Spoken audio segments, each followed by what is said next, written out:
तब ये था कि अभी काफ़ी कुछ चीज़ें ठीक हो जाएंगी और लाइफ में कुछ कर सकेंगे। 1-1.5 साल पुलिस स्टेशन में काम किया तो जो भाई पुलिस से परिचित हैं और जो पुलिस की वर्दी पहन रखी है इन्हें पता है कि सुबह से शाम तक सांस लेने का टाइम नहीं होता और कोई कभी आपको धन्यवाद बोल दे बाई चांस गलती से तो आपकी किस्मत अच्छी है, नहीं आपको किलो में गालियाँ मिलती हैं। तो वहाँ देखा कि रिस्पेक्ट भी नहीं है इतनी ज़्यादा और स्पेशली जो है मैं खुद अपनी जॉब से सेटिस्फाई नहीं था तो लगा कि और तैयारी करनी चाहिए।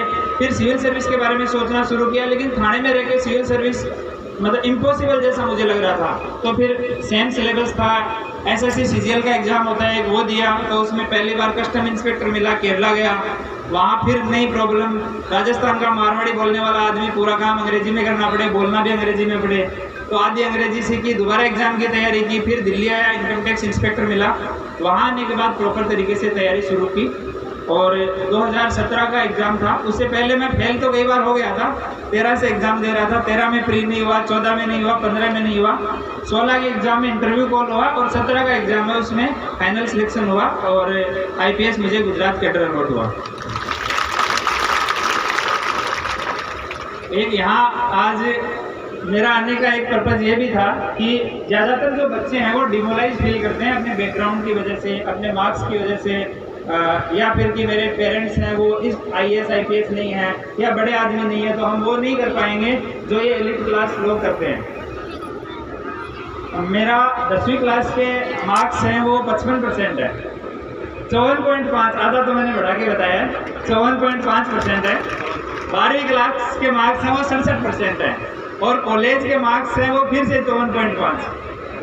तो अभी जो सामने आप लोग बैठे हैं वो तो सारे प्रतिभाशाली हैं, 85% से ऊपर वाले बच्चों को बुलाया है, बाकी जो लोग हैं वो भी, अभी तो मुझे कोई 55% वाला मिलता ही नहीं है, मैं बच्चों से पूछता हूँ तो कोई 55% जैसा मिलता नहीं है, तो कई बार तो मैं परसेंटेज पूछ के आगे सवाल बंद कर देता हूँ कि कहीं ये रिवर्स ना पूछ लेंगे सर आपके कितने थे। तो मैं 55% वाला आदमी आपके सामने IPS बन के खड़ा हूँ, तो हम लोगों की एक्सपेक्टेशन आपसे क्या है, ये चीज़ें आपको सीरियसली समझनी चाहिए। और डेफिनेटली समाज में सुधार आया है, नौकरियों की संख्या बढ़ी है, जीवन स्तर में सुधार आया है, स्वास्थ्य में सुधार आया है, महिलाओं की स्थिति में सुधार आया है, लेकिन अभी भी हम लोग वहाँ नहीं है जहाँ हमें होना चाहिए। आपको मैं देखता हूँ गाड़ियों पे गुजर लिखा हुआ, अच्छा लगता है देखिए कि गुजरों की गाड़ी है, चलो 5, 7, 10 लाख 20 लाख की प्रॉपर्टी है इसके पास, लेकिन वो मुझे इतना अट्रैक्ट नहीं करता है जितना किसी ऑफिस के बाहर गुजर लिखा हो।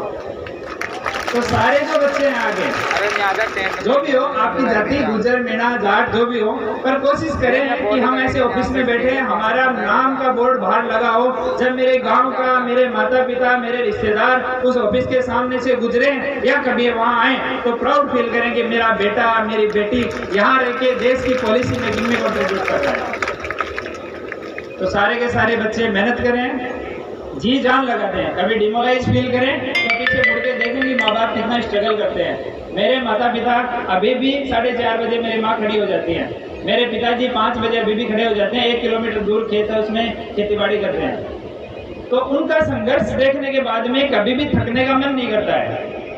पापा को बोला कि सर पापा सीढ़ी रख लो, सीढ़ी होता है जो हिस्सेदारी में आधा काम वो कर देता है, आधी अनाज ले जाता है, बोलो भाई IPS तो बनाया, मैं तो किसान ही हूँ। तो उनका जो चीज़ें हैं कि वो किस तरह से अपने मॉरल वैल्यू को, अपने एथिकल वैल्यू को हाई रखते हैं और अभी भी हमसे ज़्यादा मेहनत करते हैं। तो जब भी हम थकान महसूस हो, हमें लगे कि हम बहुत कुछ कर लिया है, तो एक बार अपने पेरेंट्स को देखें, कितनी आशाओं के साथ में, कितनी अपनी इच्छाओं को दबा दबा के वो लोग हमें पढ़ाते हैं, इतना मौका देते हैं। आज भी इस एरिया में या दूसरे एरिया में जो भी एग्रीकल्चर करने वाली सोसाइटी है, चाहे वो गुज्जर है, चाहे वो मीणा है, चाहे वो जाटों का कुछ ग्रुप है, चाहे दूसरी कुछ कास्ट है, जो भी खेती से जुड़ी हुई है, उसमें माँ बाप, अगर आपकी अच्छी स्कूल में फीस जा रही है तो माँ बाप ने अपने पेट पे गांठ लगाई है, ये बात आप अपने दिमाग में गांठ बांध लें। तो उनका मेहनत है, उनका पसीना है, वो जाया नहीं जाना चाहिए। आप सब लोग खूब मेहनत करें, अपना भविष्य सुधारें और चीज़ों से अवेयर हों, लो कॉन्फिडेंस फील नहीं करें। अंग्रेजी बोलने वाले इंटेलिजेंट नहीं होते हैं। मैं दिल्ली में गया, केरला में रहा, अभी IPS IAS के बीच में बैठता हूँ, ज़्यादातर इंग्लिश मीडियम वाले अंग्रेजी बोलने वालों को 25 लाइनें ही अंग्रेजी की आती हैं। 25 लाइनें ही अंग्रेजी की आती हैं, उसी में हम लोग डिमोटिवेट हो जाते हैं कि यार ये तो अंग्रेजी बोलता है। नॉलेज की डेप्थ नहीं है। आप साइंस पढ़ते हो, अपने दिमाग में मारवाड़ी में उसको समझो, आपकी जो लोकल भाषा है उसमें उसको समझो, कंसेप्ट क्लियर करो, मेहनत करो। आप उन लोगों से कहीं आगे जाओगे अगर आप टिके रहोगे तो। ऐसे बहुत सारे उदाहरण हैं, चाहे आप IAS देख लो, IPS देख लो, साइंटिस्ट देख लो, किसी भी क्षेत्र में देख लो, पायलट देख लो। ऐसे ऐसे लड़के गांवों से निकल के उन्होंने ऐसे ऐसे इतिहास बनाए अपने जीवन में, आपके रोंगटे खड़े हो जाएंगे उनकी जीवनियां देख के। तो सभी लोग बच्चे मेहनत करें। और एक निवेदन मेरा पर्सनल ये सभी अभिभावकों से और बच्चों से, सारे बच्चे जो प्रतिभाशाली है उनको स्टेज पे बुला के सम्मान किया गया है, अच्छा लगता है पेरेंट्स को। पर कई नालायक निकल जाते हैं हमारे जैसे, जिनके थोड़े कम नंबर हो जाते हैं और उनको ट्रस्ट वाले छांट देते हैं कि नहीं भाई तुम्हारा बुलावा नहीं आएगा। तो वो डिमोटिवेट फील नहीं करें। हर बच्चा प्रतिभाशाली है। आप जिस दिन मेहनत करना शुरू करोगे सफलता आपके कदम चूमेगी, ये मैं दावे के साथ कहता हूँ। और कोई कितना भी इंटेलिजेंट क्यों ना हो, अगर मेहनती आदमी ने मेहनत करना शुरू कर दिया तो सूत की रस्सी है, पत्थर में खड्डा बना देती है। मेहनत करते रहेंगे, सफलता एक दिन जरूर मिलेगी। देर हो जाएगी लेकिन अंधेर नहीं होगी। तो जो भी मेरे जैसे भाई हैं या मेरे जैसे जिनके बेटे बेटियां हैं जो कम परसेंटेज वाले हैं, तो उनको मोटिवेट रखें, खुश रखें उनको। जीवन में निश्चित रूप से कुछ ना कुछ अच्छा करेंगे। मंदिर समिति ट्रस्ट के सदस्य जितने भी हैं उन्होंने इतना आदर सम्मान प्यार दिया, इसके लिए मैं इनका बहुत बहुत आभारी हूँ। और आप सब लोग इतनी बड़ी संख्या में आए। एक मेरा सुझाव है जो आयोजक हैं उनसे, क्यों ना हम ऐसी व्यवस्था करें कि हम लोग नीचे ही बैठे, सारे के सारे जो भी आमंत्रित अतिथि हैं, और हमारे जो टॉप 15 बच्चे हों उनको हम मंच पे बिठाएं। तो टॉप 10-15 जो भी आप छांटे हैं उनको हम मंच पे बिठाएं और हर साल वो रिप्लेस होते जाएं, हमारे से पीछे बैठते जाएं। अगर ऐसा करते हैं तो हमारी जो प्रतिभा है उनको एक ऐसा पॉजिटिव किक यहाँ से मिलेगा कि वो शायद उनके जीवन बदलने वाला इंसिडेंट हो सकता है। एक बार सीकर में प्रोग्राम था 3 साल पहले, तो भाई साहब धीर सिंह जी भाई साहब बैठे हैं पीछे, ये इनके वीडियो देख के भी मैं मोटिवेट होता हूँ अभी भी। कई बार पुलिस में होता है कि सुबह 4 बजे उठे और रात को 10:30 बजे SP साहब की गालियाँ खा के सोए हैं। तो लगता है यार क्या नौकरी कर रहे हैं। पहले कांस्टेबल था तब भी ऐसे हो रहा था, सब इंस्पेक्टर थे तब भी यही हाल था, अब IPS बन गए तो भी यही हाल है। तो ऐसे लोगों के वीडियो देखते हैं, खुद को मोटिवेट रखने की कोशिश करते हैं। तो 3 साल पहले मैंने प्रोग्राम अटेंड किया था सीकर में, तो वहाँ भी सेम स्थिति थी कि बच्चियाँ थोड़ी सी एक कोने में बैठी थी और बाकी लड़के लड़के बैठे थे। उस दिन मैंने उन लड़कियों को कहा था कि बेटा आप लोगों को कुछ ऐसा करना है कि अगली बार जब मैं इस प्रोग्राम में आऊँ तो ये लड़कों को बैठने की जगह नहीं मिले। तो सेम बात मैं आज आप लोगों से कहना चाहता हूँ कि अपनी छोटी बहनों को, अपनी फ्रेंड्स को इतना पढ़ाओ, सारे मिलके इतनी मेहनत करो कि जो सारे स्पेस है ये सारा आप लोग कैप्चर करो, तभी समाज की उन्नति संभव है। और मुझे खुशी हुई इस बार, मैं प्रोग्राम में नहीं गया पर सीकर में इस बार प्रतिभा सम्मान समारोह हुआ, तो वहाँ यही हुआ कि सारी कुर्सियाँ लड़कियों ने रोक ली, पीछे 3-4 चेयर बची थी जिसमें लड़के अपनी इज्जत बचा रहे थे मुश्किल से। तो आप लोगों को भी यही करना है, बहुत मेहनत करनी है। एक लड़की अच्छे सक्सेस होती है तो एक परिवार नहीं, कम से कम 2 परिवार तो सक्सेस हो ही जाते हैं। तो मेरी आप सब लोगों से बहुत बहुत शुभकामनाएं और बहुत अपेक्षाएं हैं। और मेरी काली जीत भी है, मैं जो बोल देता हूँ वो होता है। तो आप लोगों को मेहनत करनी ही पड़ेगी। तो भगवान देव नारायण आप सबको शक्ति दे और बहुत मेहनत करिए, आगे बढ़िए, आसमान छू लीजिए। नौकरियों में एक नौकरी लग के और वो जैसे गाड़ी आ गई कि भाई हाँ 3 जगह से रिश्ता आ गया, तो उसमें सेटिस्फाई नहीं होना है जी।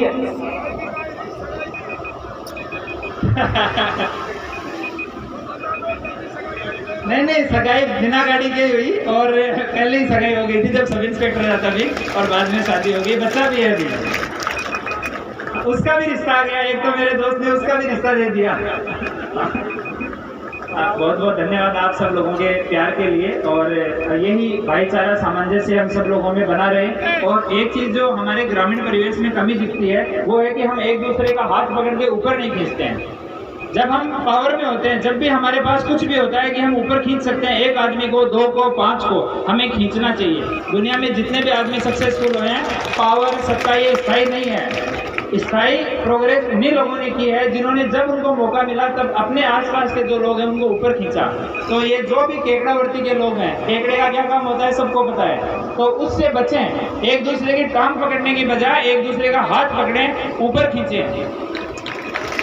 मुझे पूरा विश्वास है कि अगले 10 साल में समाज की और हमारे ग्रामीण परिवेश के जितने भी समाज हैं उन सब की दशा दिशा सब बदलने वाली है और उसके सूत्रधार ये सामने जो बच्चे बैठे हैं ये होंगे।